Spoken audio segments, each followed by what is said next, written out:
Let's talk about where temptation comes from. Where does temptation come from? Jesus was hungry.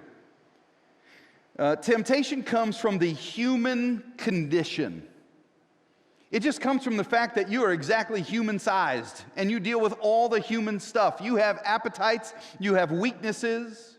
Our 12-step recovery programs, our friends there, and my goodness, I just want to say thank you, because this group of people, they teach us so much. We're so valuable. It's so valuable to have you all.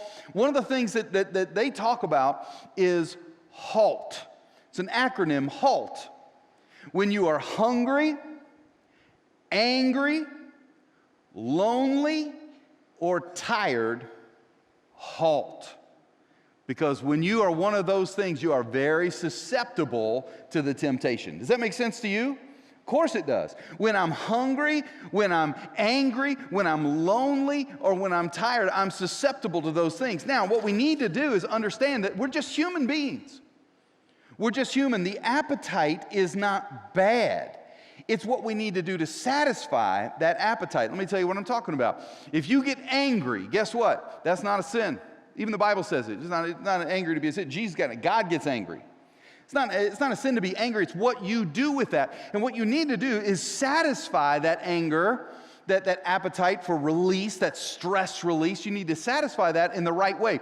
Do you know there's a study in 2012 that showed that when people go online and they rant and they vent, how many of you go, you know what, I just need to vent. I just need to get it out. Guess what? It doesn't work. There's a study in 2012 that says people that go online and vent have more negative emotions when they're done. It doesn't work. When you vent, it just stirs it up more. You've got to come up with a better, more constructive, more appropriate, more healthy way to express your anger. It's not that anger, that appetite is wrong. Intimacy, sexual intimacy. That is not a wrong appetite. That's a gift from God. But if you do not satisfy that in a healthy, God-honoring way, then it can lead to destruction. I always talk about it like it's a fire in the fireplace.